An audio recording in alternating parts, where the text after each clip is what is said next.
ახალციხეშიც აღნიშნეს დამოუკიდებლობის დღე, მასპინძელი ამ შემთხვევაში ახალციხეში იყო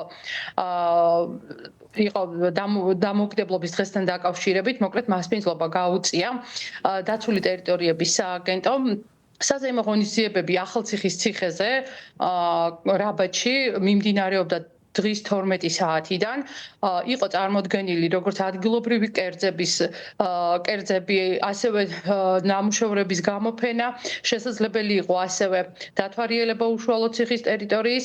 ერთადერთი წინაწლებისგან განსხვავებით შეიძლება ითქვას იყო ის, რომ სამხედრო ტექნიკა, რომელიც გამოფენილი იყო ციხის როგორც ქვედა, ასევე ზედა ნაწილში, მხოლოდ ქვედა ნაწილში გამოფენილი იყო უფასო.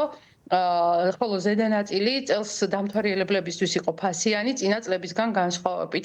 ასევე კიდევ ერთი დეტალი, რაც თქვა შეიძლება ითქვას ახალციხეში დამოუკიდებლობის დღის აღნიშვნასთან დაკავშირებით იყო ის, რომ რეალურად ციხის ტერიტორიის გარდა, ასე ვთქვათ, დროშებით ირთვებოდა მთელი ქალაქის ცენტრალური ნაწილი.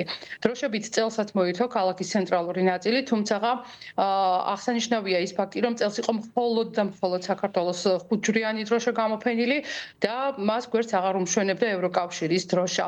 როგორც უკვე გითხარით, 12 საათიდან მიმდინარეობდა საზეიმო ღონისძიებები ახალციხეში, ასევე გადაიფრინა დაახლოებით 5 საათისთვის მოიერიშე თვითმფრინავმა საქართველოს ასე ვთქვათ ქართული დროშის ფერების გამონაბოლქვით. ეს იყო ვთქვათ მთავარი დეტალი. ღონისძიება დასრულდა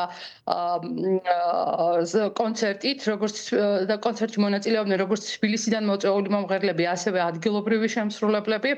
აღსანიშნავია ის ფაქტი, რომ ტრადიციულად საღამოს 6 საათზე ახალციხეში რუსთაველის ძეგლთან ქალაქის ცენტრში ისევ შეიკრიბა ახალციხელი მოქალაქეების ნაწილი, რომელიც უკვე 132 დღეა უწყვეტად აპროტესტებს საქართველოში მიმდინარე მოვლენებს, ითხოვს უკანონოდ დაკავებული ადამიანების გათავისუფლებას და რუსული ოცნების ხელისუფლებიდან წასვლას. მე მინდა გითხრათ, რომ ეს ბოლო პერიოდია, რაც შეიცვალა ეს მოთხოვნა, რადგან აქამდე ეს მოქალაქეთა აქტიური ნაწილი ითხოვდა არჩევნების ხელახალ დანიშვნას და ჩატარებას, თუმცა მას შემდეგ, რაც უკვე დაიწყო პოლიტიკოსების ჯერ ოქრუაშვილის და შემდეგ უკვე ასე ვთქვათ ჯაფარიძის დაკავება, მათ შეცვალეს ეს მოთხოვნა და პირდაპირ მოთხოვნათა სიაში არის უკვე ის, რომ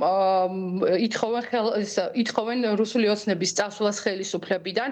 დღეს როგორც უკვე გითხარით, 132 დღე იყო ახალციხეში უწყვეტი პროტესტის.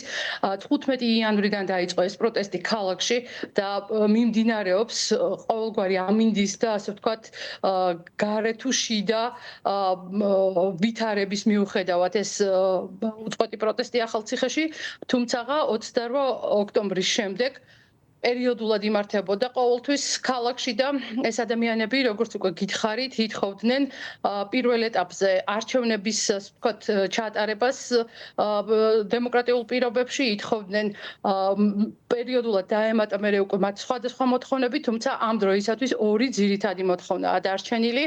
დაახლოებით 1 საათის წინ დასრულდა ეს აქციაც ახალციხეში, მაშინ როცა დასრულდა საზეიმო დღის აღნიშვნა ახალციხეში. სამცხე-ჯავახეთში ბოლო დეტალად ვიტყვი იმას, რომ ძირითადი აღნიშვნა მოხდა ახალციხესა და ახალქალაქში, ხოლო მცირე სახის ღონისძიებები ასპინძასა და ადიგენშიც გაიმართა.